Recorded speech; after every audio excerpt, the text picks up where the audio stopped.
ओम नमः सिद्धेभ्यो। नमो अरिहन्ताणं नमो सिद्धाणं नमो आयर्याणं नमो उवज्झायाणं नमो लोये सर्वसाहुनं मङ्गलं भगवान् वीरो मङ्गलं गौतमो गणी मङ्गलं कुन्दकुन्दार्यो जैनधर्मोऽस्तु मङ्गलम् सर्वमङ्गलमाङ्गल्यं सर्वकल्याणकारकं प्रधानं सर्वधर्माणां जैनं जयतु शासनं जैनं जयतु शासनं। बोलो इतरागदेव शास्त्र गुरु भगवान की जय। श्री समाधि मणि के ऊपर अपनी चर्चा चल रही है। आचार्य श्री अमृतचंद्र देव उनके माध्यम से जो उन्होंने अपने पुरुषार्थ सिद्धि उपाय में संलेखन अधिकार लिखा है उसके माध्यम से अपनी चर्चा चल रही है। उसमें दूसरे श्लोक में भावार्थ पर आज चर्चा करके हम अपना स्वाध्याय आगे बढ़ाएंगे। भावार्थ में आचार्य देव कहते हैं, श्रावक को इस बात का विचार सदैव करना चाहिए कि मैं अपने मरण के समय अवश्य संलेखना धारण करूँगा। कारण कि मरण समय प्राय मनुष्य के परिणाम बहुत दुखी हो जाते हैं। मरण समय क्या हो जाता है, प्राय सभी मनुष्य के जो परिणाम होते हैं वो कैसे हो जाते हैं, बहुत दुखी हो जाते हैं। तथा कुटुंबीजन व धनाधिक से ममत्व नहीं छूटता। जिसका ममत्व भाव छूट जाता है उसी के संलेखना होती है। ये तो बहुत सिंपल बात है। जिस जीव के अगर ममत्व भाव नहीं छूटा है तो उसको संलेखना कैसे कही जाएगी? क्यों? क्योंकि संलेखना यानी समाधि मरण यानी समाधि यानी स्वरूप में समाना वो अगर हमारा पर में ममत्व भाव नहीं छूटा है तो हमारी रुचि पर में नहीं छूटी है तो उपयोग पर से निवृत्त होके स्वरूप में आएगा ही किस प्रकार? वो शक्य ही नहीं है। आप समझना किसी बात की यानी आप बिल्कुल ऐसा सोच भी नहीं सकते। क्यों नहीं सोच सकते ऐसा? क्योंकि स्वरूप ही ऐसा है। हमें परद्रव्य के प्रति ममत्व है यानी परद्रव्य के प्रति हमें रुचि है यानी परद्रव्य के प्रति ममत्व हमें क्यों है? क्योंकि हमें ऐसा लगता है कि परद्रव्य से हम सुखी दुखी हो जाएंगे। हमें परद्रव्य के प्रति ममत्व क्यों है? क्योंकि परद्रव्य हमें हमारे जन्म का और मरण का कारण हम मान रहे हैं। समझना। तो ये सब भ्रमणाओं के कारण, इस सब अज्ञान के कारण जैसे ही हम ममत्व भाव परद्रव्य में करते हैं तो हमारा निरंतर उपयोग परद्रव्य में ही रमेगा। क्यों? क्योंकि हमने उससे नाता जोड़ा है। अब हम जिससे नाता जोड़ते हैं ये ऐसा वस्तु का स्वरूप है, सहज स्वरूप है कि उपयोग को जहाँ रुचता है उपयोग वहाँ से निवृत्त नहीं होता है। अपने उपयोग का ऐसा स्वरूप है कि उसको जहाँ रुचता है वहाँ से वो निवृत्त नहीं होता है। अरे उसको अगर ये परद्रव्य में रुचि हो गई है, परद्रव्य में उसको ममत्व हो गया है, परद्रव्य में उसकी सुख बुद्धि हो गई है तो वहाँ से वो निवृत्त होके स्वद्रव्य में आ सकता ही नहीं है। और अगर स्वरूप में नहीं आएगा और परद्रव्य में उपयोग रमा रहेगा तो परद्रव्य में से सुख आ सकता नहीं, वो दुखी हो जाएगा। क्योंकि सुख के लिए वो परद्रव्य में अपना उपयोग को रमा रहे हैं और परद्रव्य में से सुख जो स्वभाव है वो तो आत्मा का है। अपना सुख वो परद्रव्य में है नहीं। मेरा सुख गुण, मेरा सुख नाम का जो धर्म है वो मेरे में है। मेरी सुख नाम की जो शक्ति है वो मेरे में है। मेरे सुख नाम की शक्ति परद्रव्य में है नहीं। अब परद्रव्य में वो शक्ति है नहीं तो वहाँ से उसकी व्यक्ति होती नहीं है। समझना। अब व्यक्ति होती नहीं और मैं वहाँ से व्यक्ति करने का प्रयास करते रहता हूँ तो क्या होता है? आकुलता होती है, दुख होता है। यद्यपि पर वस्तु दुख का कारण नहीं है वास्तव में, लेकिन परद्रव्य के प्रति जो मैंने ममत्व किया ना उसमें से सुख आएगा, उसमें से सुख आएगा, उसमें से सुख आएगा, ये मेरे जन्म मरण का कारण है। इस प्रकार से जो मैंने मिथ्या कल्पना की और उसके माध्यम से मैंने उसके साथ में ममत्व किया, वो ममत्व के कारण क्या होता है, एकत्व और ममत्व के कारण क्या होता है कि जो मेरा उपयोग है ना वो मेरा उपयोग उसमें से सुख ढूंढने के लिए वहाँ मेरा उपयोग वहाँ चौटा रहेगा, रुका रहेगा। और तकलीफ ये है कि वह मेरा सुख है नहीं, इसके लिए वहाँ से आता नहीं है। अब आता नहीं और मैं लेने का प्रयास करते रहता हूँ तो क्या होता है? दुखी होते रहता हूँ। जैसे लौकिक में भी हम कोई कार्य करने का प्रयास करते हैं और हमारे बहुत प्रयास के बाद भी वो कार्य नहीं हो पाता है तो हमें क्या होता है? हमें खेद खिन्नता होती है, हमें क्रोध आता है, मान आता है, मायाचारी करते हैं हम इनके इन प्रकार हमें क्या होता है, दुख होता है, आकुलता होती है। अब ऐसा क्यों होता है, विचारे जरा हम, ऐसा हमें होता क्यों है? क्यों? क्योंकि वो कार्य हमारे से हो सकने रूप योग्यता नहीं है, एक बार। और योग्यता नहीं होने पर भी मैं उस कार्य को करने का प्रयास कर रहा हूँ। अब प्रयास करते रहा और कार्य हो नहीं पा रहा है। इसके लिए क्या होता है, मैंने माना है कि मैं कार्य कर सकता हूँ, कार्य मेरे करने लायक है, कार्य करने से मुझे सुख मिलेगा, और वो कार्य मैं कर नहीं सकता हूँ। तो ऐसा लगता है कि जैसे मेरा जीवन ही नष्ट हो गया, ऐसा लगता है कि जैसे मैं स्वयं नष्ट हो गया, कहने वाला ये। इसके लिए वो दुखी होते रहता है, समझना, आकुलित होते रहता है। और जो जीव आकुलित होते रहे वो स्वरूप में कैसे समा सकता है, वो ज्ञानानंद स्वभाव में कैसे स्थिर हो सकता है? जिस जिस जीव का उपयोग परद्रव्य में स्थिर है, उस जीव का उपयोग स्वरूप में स्थिर किस प्रकार से हो सकता है? क्योंकि उपयोग का स्वरूप कैसा है, हमारे उपयोग का स्वरूप कैसा है, एक काल में एक ही वस्तु में स्थिर होना है। अगर हमारा उपयोग पद में स्थिर है तो हमारा उपयोग स्वरूप में स्थिर नहीं हो सकता है, किसी का भी। आप समझना, उपयोग का स्वरूप ही ऐसा है वास्तव में कि स्थिरता तो एक ही जगह पे हो सकती है। अगर स्वरूप में स्थिरता होगी तो उसका अर्थ ये है कि पद में स्थिरता नहीं है, और अगर पद में स्थिरता है उसका मतलब स्वरूप में स्थिरता नहीं है। पर यह तो रुचिपूर्वक की बात हो जाती है, समझना। यह तो अज्ञानी जीव ने परद्रव्य में ममत्व किया हुआ है, परद्रव्य से सुख मिलेगा, ये भ्रांति की हुई है। तब ये भ्रांति के कारण ये परद्रव्य से सुख की कल्पना करते रहता है, और वहां से सुख आता नहीं है, और ये दुखी रहता है। देखो क्या कहते हैं, जिसका ममत्व भाव नहीं छूटा उसे सलेखना नहीं हो सकती। वो सत का लेखन भी आलेखन, वो सत को जान भी नहीं सकता है, और इसीलिए वो सम्यक प्रकार से कर्मों का अभाव भी नहीं कर सकता है। क्योंकि सत को जाने बिना कर्मों का अभाव नहीं होता। ऐसा वस्तु का स्वरूप है कि जो जीव स्वत स्वरूप स्वभाव में स्थिर हो जाता है, उसी के बाहर में जो कार्माण वर्गणाएं हैं वो अकर्म रूप से परिणमित हो जाती है। देखो, सभी जीवों के जो कार्माण वर्गणाएं उदय में आती है वो तो नियम से अकर्म रूप परिणमित हो जाती है, लेकिन किस प्रकार से परिणमित हो जाती है, वो नया अनेक फल देते हुए अकर्म रूप परिणमित हो जाती है। लेकिन ज्ञानी जीव जो स्वरूप में स्थिर होते हैं, जिनका उपयोग स्वरूप में मग्न है, जो अपने सुख का संवेदन करने में मस्त है, ऐसे ज्ञानी जीवों को कर्म का उदय आता तो है, लेकिन क्या होता है, नवीन फल नहीं देता हुआ वो निर्जरित हो जाता है। और नवीन फल दिए बिना जो उसकी निर्जरा हो जाती है, तो वो अकर्म रूप होके फिर वो सत्ता में फिर कभी नहीं आता होने से उनके कर्मों का अभाव गिना जाता है। अज्ञानी के भी कर्मों का अभाव तो होता है, पुराने कर्मों का, लेकिन नवीन अनंत कर्मों के बंधन के सहित होता है। इसके लिए उसके कर्मों का अभाव नहीं कहा जाता है। और ज्ञानी के नवीन कर्मों का बंधन का अभाव सहित वो कर्मों का, पुराने कर्मों का अभाव होता है। इसके लिए ज्ञानी की निर्जरा कही जाती है, अज्ञानी की निर्जरा नहीं कही जाती है। और इसीलिए जिसके ममत्व भाव नहीं छूटा है उसका सलेखना नहीं हो सकती। आप समझना, ममत्व भाव छूटने से पाप का बंध न होने के कारण नरकादि गति का भी बंध नहीं होता है।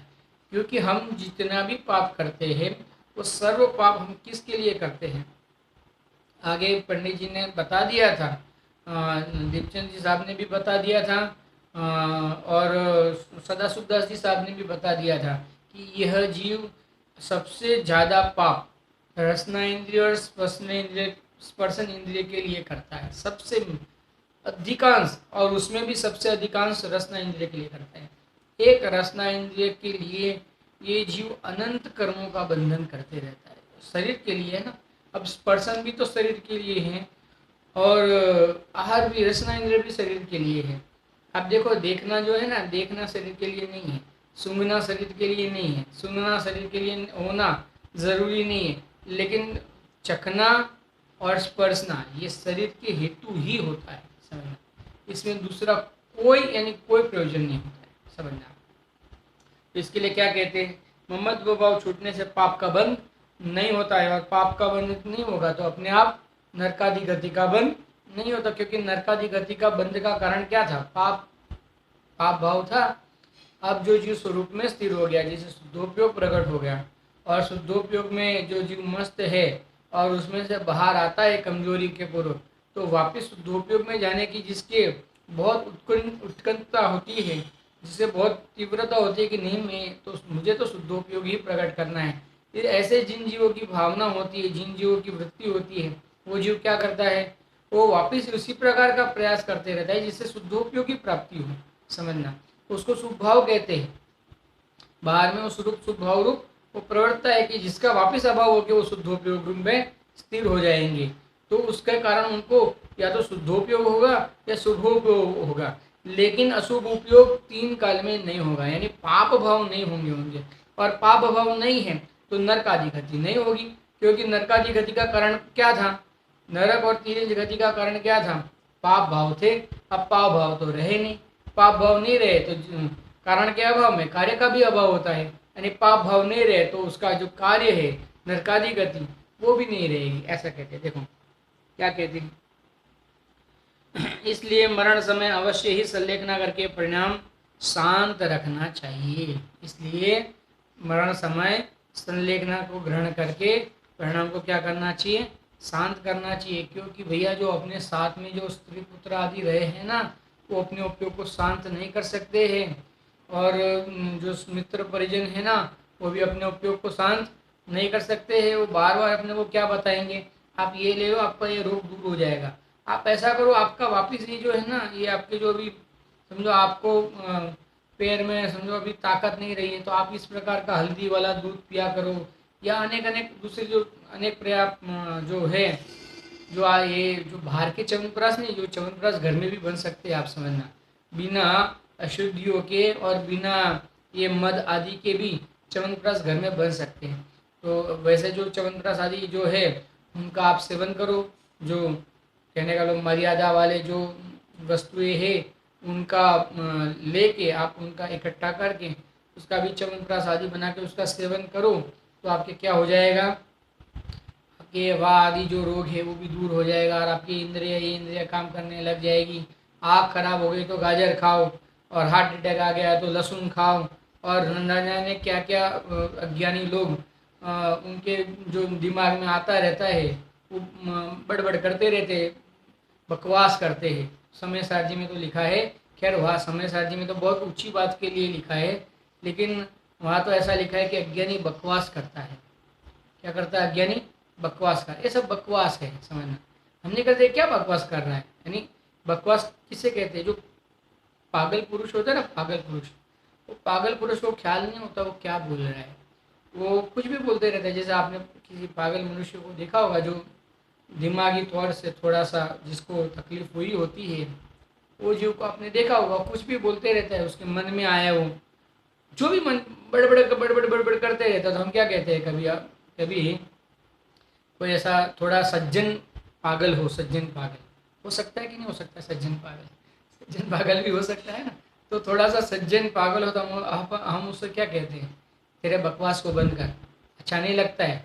समझना, जैसे किसी के घर में भी हो सकता है कि देखो भाई कर्म का उदय इस प्रकार से आना, हो सकता है कि किसी के इस प्रकार के पुत्र का जन्म हुआ हो, उसकी हंसी उड़ाने की बात नहीं है, लेकिन अभी वो पुत्र का जन्म हुआ हो, वो थोड़ा मंद बुद्धि हो, समझना, और कुछ भी बोलते रहता हो, तो हम क्या कहते हैं, बेटा ऐसा नहीं बोलते, अच्छा नहीं लगता है, ये तो इसको बकवास कहते हैं।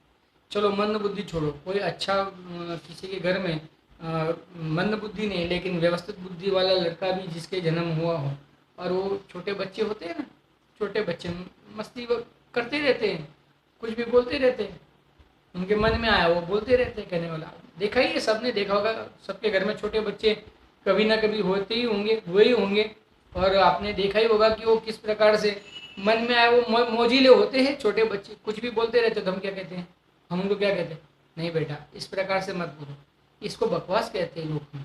यानी ऐसा जो पागल मनुष्य बोलता है ना इस प्रकार से, उसको बकवास, ऐसा मत बोलो, ऐसा मत किया करो, इसको बकवास कहते हैं। तो ये अज्ञानी भी बकवास करता है, लहसुन खाने से हार्ट अटैक नहीं आएगा, गाजर खाने से आँख अच्छी हो जाएगी, और न जाने क्या क्या बकवास करते रहता है।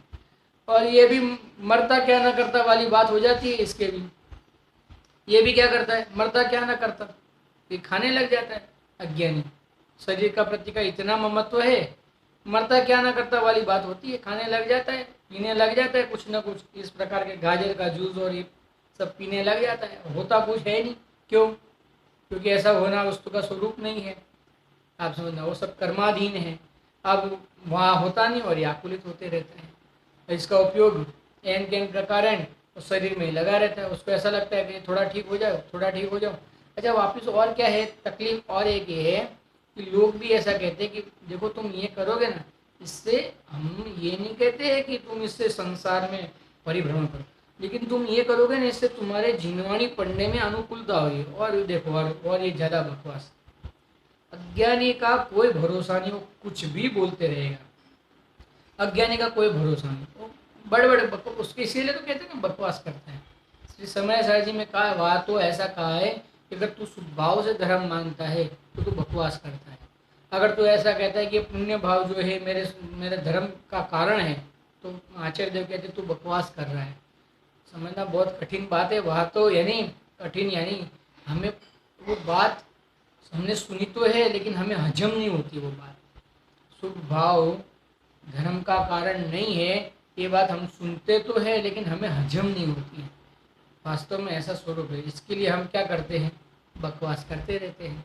नहीं, फिर अपन क्या कहते हैं, नहीं लेकिन अपने गुणस्थान अनुसार तो आता है ना। आज ही आया था पूज्य गुरुदेव श्री के दूसरी गाथा के प्रवचन में आया था, श्री समय साहब जी की दूसरी गाथा के प्रवचन में किसी श्रोता ने प्रश्न किया, लेकिन पूज्य गुरुदेव श्री ये गुणस्थान अनुसार तो आता है ना, तो पूज्य गुरुदेव श्री ने इतना अच्छा उत्तर दिया, आता है उसकी किसने मनाई की, लेकिन जो आता है वो धर्म का कारण है क्या? अब आता है उसकी मनाई थोड़ी कर रहे हैं हम, आ रहा है उसकी मनाई नहीं है, वो आ रहा है वो धर्म का कारण नहीं है नक्की कर, ऐसा कहने का मतलब।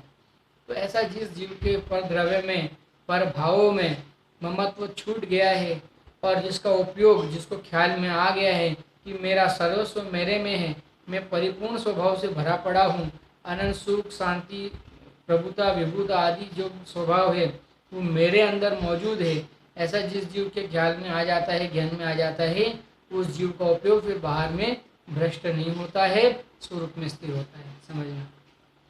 देखिए क्या कहते हैं। इस प्रकार से वो दूसरा श्लोक का भावार्थ की चर्चा हमारे पूर्ण हुई। अब तीसरा श्लोक संलेखन आत्मघात नहीं है, यद्यपि ये इसी का हमने स्वाध्याय रत्नाकर्ण सावकाचार्य जी के जो हमने स्वाध्याय किया था, वहाँ पे हमारा ये सेम गाथा हमारी आई हुई थी। वहाँ पे आचार्य संबंधभद्र स्वामी ने इस बात को लिया हुआ था, लेकिन फिर भी हम यहाँ पे अमृतचंद्र आचार्य देव का पढ़ रहे हैं, तो हम इस गाथा को पढ़ लेंगे। समझना, पढ़ सीधा सीधा यानी रैपिडली पढ़ेंगे, इसका ज़्यादा अर्थ नहीं करेंगे, थोड़ा सा अर्थ करेंगे, जितना योग्य होगा उतना करेंगे, क्योंकि इसका हमारा स्वाध्याय आगे हो गया। अगर किसको इसकी विशेष जानकारी चाहिए है तो पीछे हमारा स्वाध्याय हुआ है इसके बारे में, और मैंने जो मेरे ये प्राइस लिस्ट है, प्ले लिस्ट है, उसके अंदर मैंने वो विषय ये विषय का मैंने वो भी डाला हुआ है, नाम भी डाला हुआ है, तो आप उसको देख के वहाँ से पढ़ सकते हो। देखिए क्या कहते हैं। मरणे अवश्य भाविनी कसाय सल्लेखनानपूर्ण कारण मात्रे रागादिमंतरेण व्यपीयमाणस्य नाम गातोस्ति। अवश्य होने वाले मरण पर कसाय सल्लेखना के क्रश करने मात्र के व्यापार में प्रवर्तमान पुरुष को रागादि के अभाव में आत्मघात नहीं है। देखो क्या कहा, बहुत बढ़िया कहा है। अवश्य होने वाले मरण होने पर, अवश्य होने वाले मरण होने पर यानी जो मरण निश्चित है, ऐसा अवश्य होने वाले मरण पर, जैसे आप जंगल में फंस गए हो, रास्ता नहीं मिल रहा है, तो अब इतना घनघोर जंगल है, जंगली जानवर है, तो अवश्य मरण होना ही है। आप समझना, वहाँ से निकलने का कोई उपाय तो दिखने वाला नहीं है। जैसे आपको कोई ऐसा रोग हो गया हो, कैंसर है, डॉक्टर ने बता दिया कि भैया ज़्यादा से ज़्यादा अभी 10 या 15 दिन, महीना, या कह दिया हो ज़्यादा से ज़्यादा 3-6 महीना, समझना, तो अवश्य मरण है ना, ये अवश्य दिख रहा है ना, ये मरण। कई ऐसे रोग होते हैं, कई समय है, बुढ़ापे का समय है, ख्याल में आ जाता है कि अब ज़्यादा से ज़्यादा 5-10 साल बस, इससे ज़्यादा जीवन होना मुश्किल है, कई वस्तुओं का ख्याल आ जाता है। तो अगर ये मरण जो है वो अवश्य होने वाला है, ख्याल में है, यानी मरण तो सबके अवश्य होता ही है, आप समझना। ऐसा नहीं कि कोई जीव के मरण होने वाला नहीं, लेकिन अब नजदीक है, ख्याल में आया कि अब बस इतने काल में, बस अल्प काल में मरण होने वाला है, ऐसा ख्याल में आ जाए तो क्या करें? कषाय को क्रश यानी कषाय को तोड़े, कषाय का अभाव करे समझ में। और कषाय के अभाव पूर्वक, रागादि के अभाव पूर्वक जिन जीवों को स्वरूप में स्थिरता होती है उन्हें आत्मघात नहीं कहा जाता, उन्हें संलेखना कही जाती है। देखो, अवश्य होने वाले मरण होने पर कसाय संलेखना के क्रश करने मात्र से, कसाय संलेखना के कसाय को सम्यक प्रकार से क्रश करने के माध्यम से व्यापार में प्रवर्तमान पुरुष को रागादि भावों के अभाव में आत्मघात नहीं है। कसाय का अभाव किस प्रकार से करे? सम्यकतया से, आत्मा को जाने, आत्मा में कसाय है नहीं, जो जहाँ कसाय है नहीं वह उपयोग स्थिर रहेगा तो अपने आप कसाय उत्पन्न होगी नहीं। कसाई नहीं करने के लिए क्या करना चाहिए बताओ? राग नहीं करना है हमें, हमें राग नहीं करना है, हमें राग नहीं करना, हमें नक्की किया हम आज राग नहीं करेंगे। बताओ राग नहीं करने के लिए क्या करेंगे हम? हमने नक्की किया हम आज क्रोध नहीं करेंगे। बताओ क्रोध नहीं करने के लिए क्या करेंगे हम? अरे हमें क्रोध नहीं करने के लिए, क्रोध जहाँ नहीं है ना वैसे चैतन्य स्वरूप को देखना पड़ेगा। अगर हम चैतन्य स्वरूप की मस्ती में मस्त रहेंगे ना तो वह क्रोध है नहीं तो कैसे उत्पन्न होगा? उपयोग में क्रोध आएगा कैसे? क्योंकि वह क्रोध है ही नहीं ना। वह राग नहीं, द्वेष नहीं, क्रोध नहीं, माया नहीं, मान नहीं, लोभ नहीं, कोई प्रकार की कषाय नहीं, मिथ्यात्व नहीं, वस्तु स्वरूप में मिथ्यात्व का अभाव है। तो जब ममत्व, कर्तृत्व, भोक्तृत्व सबका अभाव है, आप समझना, बुद्धि की बात चल रही है वहाँ पे, सबका अभाव है, तो आप उसको देखोगे, चैतन्य स्वरूप को अनुभवोगे, अपने आप कषाय उत्पन्न नहीं होगी। क्यों कषाय उत्पन्न क्यों नहीं? क्योंकि वह उसमें है नहीं ना, स्वरूप में है नहीं, स्वरूप में ही नहीं तो स्वरूप का अनुभव करो। इसके लिए मैं बहुत बार उदाहरण देता हूँ, जैसे अभी बारिश का टाइम है, ये मैंने हजारों बार उदाहरण दिया हुआ है। जैसे बारिश का समय है, हमें बारिश में भीगना नहीं है तो क्या करना? बारिश आ रही है, बारिश में भीगना नहीं है, क्या करना बताओ? जहाँ बारिश नहीं वहाँ खड़े हो जाओ। क्या करना है उसके लिए? बारिश को बंद कर दोगे? बारिश को बंद कर सकते हैं क्या हम? नहीं कर सकते। लेकिन बारिश से बचने के लिए एक कार्य हम कर सकते, क्या कर सकते हैं? जहाँ बारिश नहीं गिर रही है उस स्थान पे चले जाओ, अपने आप नहीं भीगोगे। आप बारिश से नहीं भीगोगे अगर नहीं भीगना है। जैसा अभी मैं वर्तमान में घर में बैठा हूँ, बाहर तेज बारिश चल रही है, अब बाहर बारिश तेज चल रही है, मैं तो नहीं भीग रहा हूँ। क्यों नहीं भीग रहा हूँ? मैं क्यों नहीं भीग रहा हूँ? क्योंकि यहाँ बारिश नहीं है, यहाँ बारिश नहीं है, वहाँ बारिश है। जहाँ बारिश नहीं है वहाँ मत खड़े रहो, नहीं भीगोगे। वैसे ही, और अगर इसको भीगने के अर्थ में लेना है तो ऐसा है, कोई कहते हैं ना, आत्म के रंग में रंग ले भैया, भीग ले भैया, समझना। आत्म के रंग में अगर भीगना है तो जहाँ अगर आपको बारिश में भीगना है तो जहाँ बारिश है वहाँ चले जाओ, घर से बाहर निकल जाओ, भीग जाओगे, समझना। कैसे भी ले सकते हो उदाहरण, तो जैसे जिस प्रकार से जिसको भीगना पसंद हो वो भीगने के आधार से ले सकता है, किसी को नहीं भीगना पसंद हो तो नहीं भीगने के आधार से ले सकते। लेकिन कार्य ये है कि अगर हमें नहीं भीगना हो तो घर में रहे, भीगना हो तो बाहर जाए। अब बाहर बारिश है तो भीग जाओगे, और नहीं भीगना है तो घर में रहो तो नहीं भीगोगे। आप सुन, वैसे चैतन्य स्वरूप में रहोगे तो रागादि रूप नहीं प्रवृत्त होगे। अगर रागादि रूप प्रवृत्त होगे तो चैतन्य स्वरूप में नहीं रह पाओगे। सरल बात है, एकदम सरल बात है। आप समझो, जिनागम जैसा वास्तव में सरल कुछ है ही नहीं। हमने अपने अज्ञान से उसको कठिन मान के बैठे, बना के बैठे, है नहीं। आप समझना, है नहीं, कठिन है नहीं, सरल है। सरल है, इसको सरल मानो, बस बात इतनी है। देखो क्या कहते हैं टीका, अवश्य भाविनी मरणे कषाय संलेखना नूतन कारण मात्रे रागादि अंतरेण व्याप्रिय मानस्य आत्मघात न अस्ति। अर्थ, अवश्य भावी जो मरण है तब कसाय के त्याग करते हुए राग द्वेष बिना ही प्राण त्याग करने वाले जो मनुष्य है उसको आत्मघात नहीं होता। देखो, जो आत्मघात करता है ना, हमने लिया था वैसे, फिर भी थोड़ा नए, अगर किसी को नई वहाँ से पढ़ने की इच्छा हो उनके लिए ले लेते हैं, क्योंकि समय सबके पास सीमित होता है। तो वस्तु का स्वरूप ऐसा है, समय इतने सारे बड़े बड़े विद्वानों का स्वाध्याय आ रहा है, चल रहा है ऑनलाइन, तो निश्चित बात है कि उनका ही लोग सुनेंगे और सुनना भी चाहिए, कोई मनाही नहीं है। बड़े बड़े विद्वान हैं, संजीव जी गोदा है, रजनी भाई है, हमारे अश्विन भाई है मलाड के, समझना खानिया धान वाले अपने पंडित जी है, बाल ब्रह्मचारी रविंद्र जी आत्मन है अपने आदरणीय भाई साहब, बड़े पंडित जी, कहने वाले इतने बड़े बड़े विद्वानों का, श्रेणिक जी साहब है अपने, इतने बड़े बड़े विद्वानों का स्वाध्याय चलता हो, सुनील जी है भाई साहब अपने, इतने बड़े बड़े विद्वानों का स्वाध्याय चलता हो तो उनका ही सुनना चाहिए, ये तो नियम है भैया, बात तो ये ऐसी सच्ची ही है।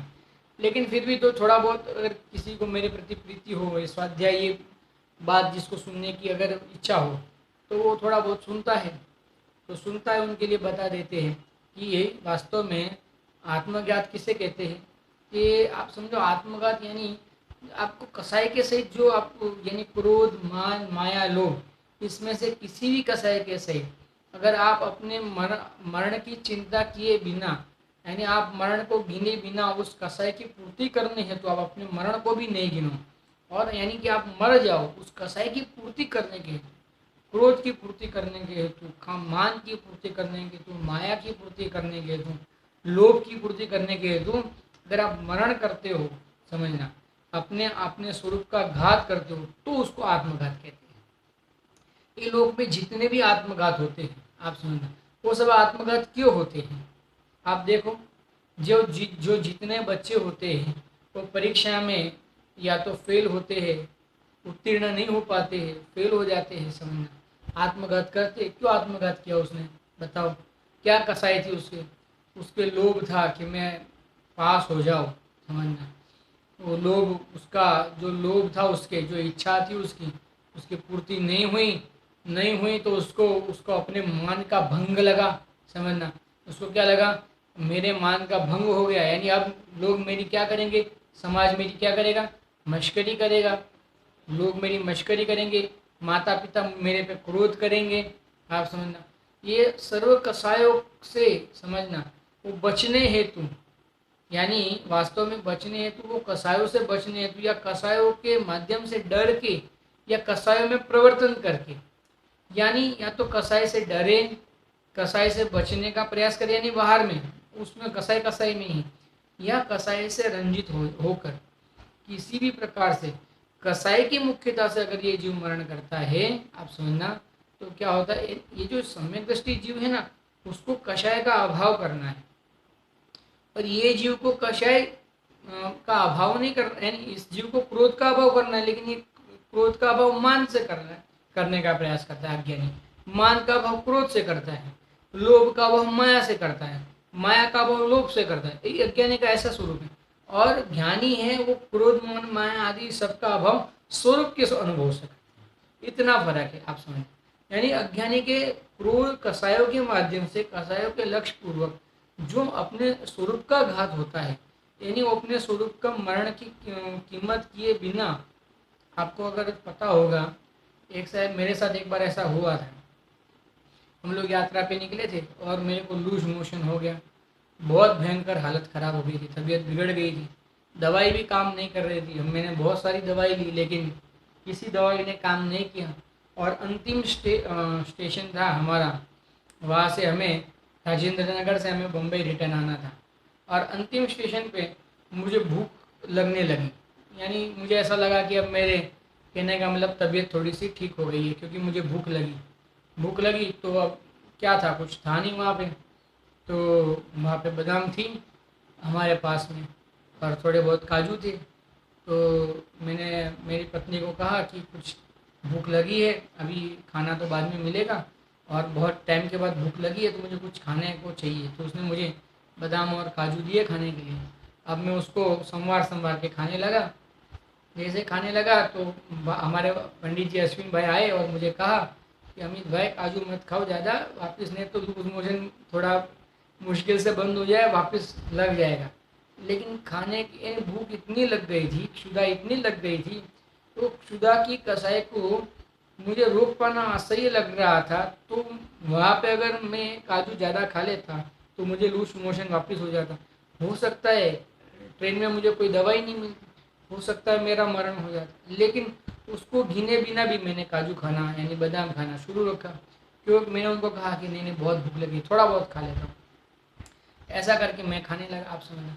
अब ये जो मैंने जो किया, आप समझना, अगर उसमें अगर मेरा मरण हो जाता तो वो आत्मघात होता, वो आत्मघात होता। क्योंकि तूने कसाय तू तू कसाय सहन नहीं कर पाने के कारण तूने अपने मरण को भी नहीं गिना, और मरण को नहीं गिनते हुए तू उस कसाय रूप प्रवर्तन तूने जो किया, जो मुझे भूख लगी थी तो क्षुधा की कसाय रूप जो मैंने प्रवर्तन किया, उसमें मैंने अपने मरण को भी नहीं गिना। हो सकता था ना, समझना, वो वास्तव में अभक्ष ही था।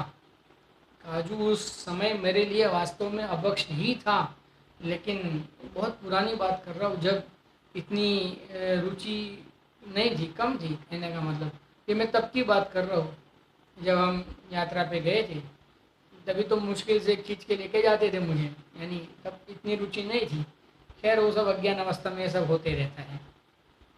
तो मेरा कहने का मतलब ये है कि आत्मघात किसे कहते हैं, कि आप आत्मघात का अर्थ ये होता है कि आप कसाय को गिनो नहीं, आप समझना, मरण के लिए भी नहीं गिनो, और उस कसाय के सहित अगर आपका मरण होता है, आप स्वयं अपने मरण को नहीं गिन के अगर मरते हो तो उसको आत्मघात कहते हैं। और यहाँ जो ज्ञानी जीव होते हैं ना, वो क्या करते हैं, कसायों का सम्यक पूर्वक यानी आत्मा के अनुभव पूर्वक, आत्मा के अनुभव में रहते हैं, और बाहर में कषाय का अभाव करते रहते, इच्छाओं का अभाव करते रहते, फिर उनको इच्छा ही नहीं उत्पन्न होती है भोजन ग्रहण करने की। पहले गरिष्ठ भोजन छोड़ते हैं, धीरे धीरे सामान्य भोजन भी छोड़ते हैं, धीरे धीरे दूध आदि दूध भी छोड़ते हैं, धीरे धीरे छाछ भी छोड़ते हैं, और धीरे धीरे उबला जल यानी गर्म पानी वो भी छोड़ते हैं, और अंत में स्वरूप में ऐसे स्थिर हो जाते हैं कि फिर वापस कभी ये जन्म मरण नहीं करना पड़े। इस प्रकार से जिस जीव की काया और कसाय की क्रश होता है, सम्यक प्रकार से क्रश करना बनता है, उसको आत्मघात नहीं कहते। क्यों आत्मघात नहीं कहते उसको, क्योंकि बाहर में उसको इच्छा नहीं है, आप समझो, कषाय में प्रवर्तन करने की इच्छा नहीं है, विषयों में प्रवर्तन करने की इच्छा नहीं है, स्वरूप में वो रहता है, और स्वरूप में रहते हुए वो कषायों का सम्यक प्रकार से क्रश करता है, कषाय का अभाव करता है, और कषायों का अभाव करते हुए वो जीव क्या होता है, शांत होता है, निराकुल होता है। समझना, देखो क्या कहते हैं, अवश्य भावी जो मरण है तब कषाय के त्याग करते हुए, कषाय का त्याग करना है, राग द्वेष बिना ही प्राण त्याग करने वाला जो मनुष्य है उसको आत्मघात नहीं कहते। क्योंकि अपने जो मुनिराज आदि है, जो समाधि मरण को संलेखना को अंगीकार करते हैं, वो अंत समय में जल का भी त्याग कर लेते हैं और स्वरूप में स्थिर हो जाते हैं। ऐसे स्थिर हो जाते हैं कि उनके अब किसी भी प्रकार के बाहर में किसी भी वस्तु का ग्रहण करने का भाव नहीं आता है। अब भाव ही नहीं आता है ना उनको, उनको राग है ही नहीं उस प्रकार का, पानी लेने का, भोजन लेने का, दूध लेने का, छाछ लेने का राग ही नहीं है। आप समझना, बलजबरी नहीं लेते ऐसा नहीं, राग ही नहीं उठ रहा उनको। इतना विचार तो आना चाहिए ना, स्वरूप की इतनी मस्ती अंदर चल रही है, निरंतर आत्मा का इतना आनंद अंदर में बढ़ रहा है कि उनको बाहर में शरीर के पुष्ट करने हेतु यानी शरीर को टिकाने रखने के हेतु भोजन पानी आदि कुछ लेने की इच्छा ही उत्पन्न नहीं होती है। और इच्छाओं के अभाव में यानी ये इच्छाओं नहीं होती है, और उसके अभाव में इन जीवों का प्राण त्याग हो जाता है, तो उसको आत्मघात नहीं कहते, उसको संलेखना कहेंगे। आप सुनो क्यों, क्योंकि वह इस जीव को कषाय नहीं थी, कषाय के अभाव पूर्वक इस जीव ने, कहने का मतलब कषाय का अभाव करते हुए इस जीव ने देह त्याग किया है। वास्तव में देह त्याग किया है ये तो नाम मात्र है, देह का त्याग तो होने ही वाला था।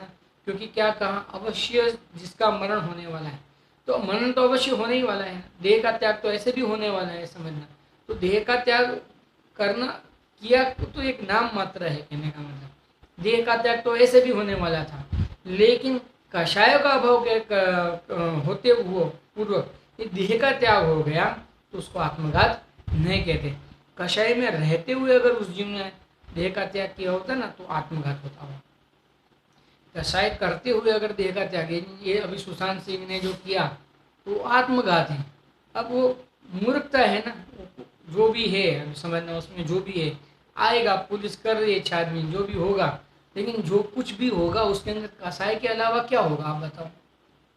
या तो वो जो वो रिया चक्रवर्ती के जो क्या नाम है उसके साथ उसको राग होगा, या कुछ ना कुछ राग के मुख्यता के कारण वो कुछ उसने मना किया होगा, इसको कुछ चाहिए होगा उसने मना किया होगा, तो राग होगा और क्या होगा आप बताओ? और राग की मुख्यता क्या कारण, बाकी तो सब आप समझते हो, इसको खोल के कोई समझाना, मैं कोई वकील तो हूँ नहीं, आप भी समझते हो मैं भी समझता हूँ, इसको क्या खोल खोल के बताना? या अभी कोई बोल रहा है कि कोई राजनीतिकरण भी इसमें है। अब जो होगा, आप सुनो, जो कुछ भी होगा, लेकिन इसने अगर आत्मघात किया है तो बिना कषाय के तो नहीं किया है, कषाय पूर्वक ही किया है, आप समझना। इसके लिए कषाय पूर्वक जो आत्मघात किया जाता है ना, जो अपने देह का त्याग किया जाता है ना, उसको आत्मघात कहते हैं। और कषाय के रहित जो देह का त्याग होता है उसको आत्मघात नहीं कहते। देखो अब भावार्थ पढ़ते हैं। यह कोई कहेगा कि संन्यास में तो आत्मघात दोष आता है, कोई कहे, ज्ञानी कहे, बीच में बहुत चला था ऐसा, बीच में लोगों ने बहुत इच्छा मृत्यु का भी बहुत चला था, और ये भी चला था कि इच्छा मृत्यु के लिए जैसे जैनों ने अपोज किया था, विरोध किया था, तो वहाँ से सामने इन लोगों ने यही तर्क रखा था कि आप भी जब समाधि मरण ग्रहण करते हो तो भोजन पानी आदि का त्याग क्यों करते हो? फिर इच्छा मृत्यु ही तो बात है ना, आप भी इसको इच्छा मृत्यु तो है, इच्छा मृत्यु नहीं है तो क्या है? ये मुनिर आज इच्छा मृत्यु ग्रहण नहीं करते तो क्या ग्रहण करते? उनका ये तर्क था, समझना, उनका था क्या था, ये तर्क था। अज्ञानी यहाँ पे भी वही तर्क उठाया भावार्थ में।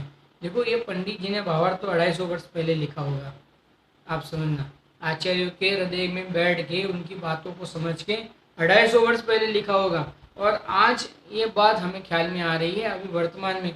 थोड़े ही सालों के पूर्व में ये सब चर्चा हुई थी, जब बहुत बढ़ चढ़ के ये किसी ने ये पॉइंट को उठाया था कि क्या कहते हैं वो, मरण, इच्छा मृत्यु करने की कोर्ट को इजाज़त देनी चाहिए, और जैनों ने उसका बहुत विरोध किया था कि इच्छा मृत्यु कोई अच्छी बात नहीं है, यानी आप जिंदा रहने वाले जीव को क्यों इच्छा मृत्यु, यानी वहाँ पे उसका अर्थ क्या होता है कि मेरी मरण होने वाली है, तो वो मृत्यु को अंगीकार करता है, कहने वाला स्वरूप में स्थिर नहीं होता है, मृत्यु को अंगीकार करता है।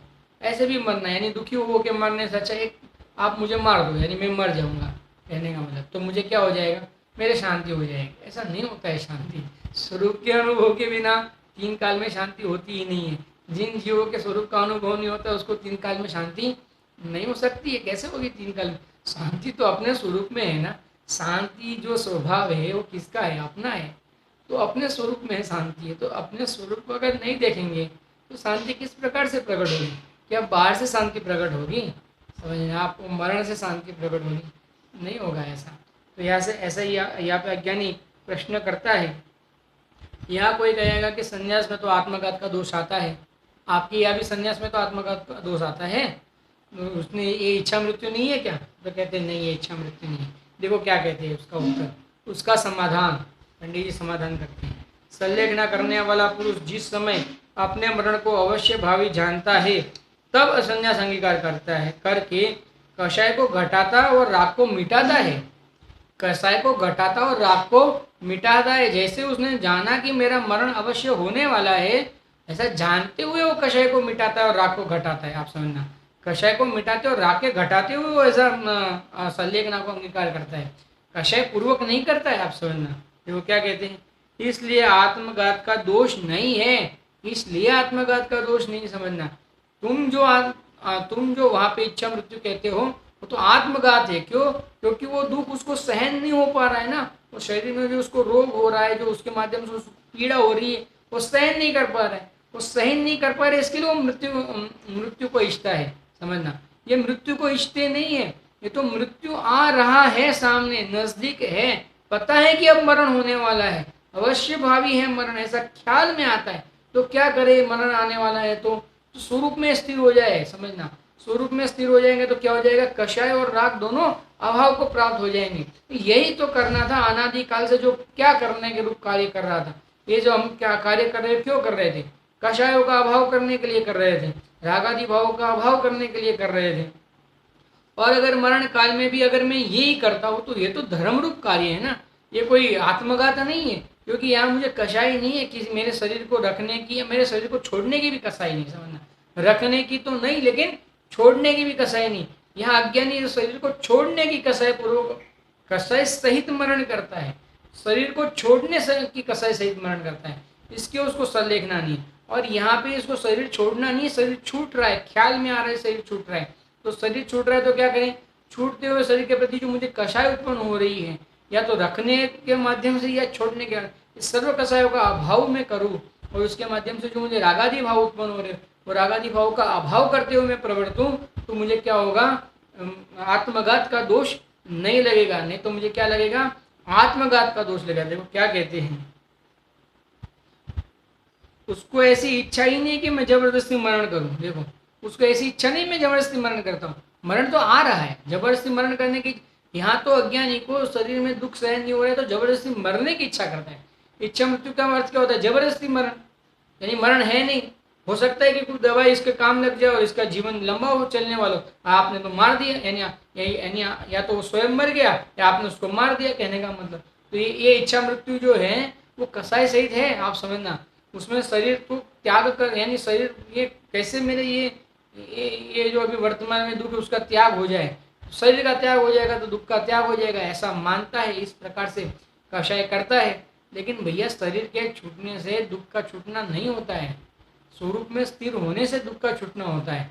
क्यों? क्योंकि स्वरूप में दुख है नहीं, इसके लिए स्वरूप में स्थिर हो जाएंगे तो दुख नहीं होगा, ऐसा वस्तु का स्वरूप है। देखो क्या कहते हैं, जबरदस्ती मरण करूं,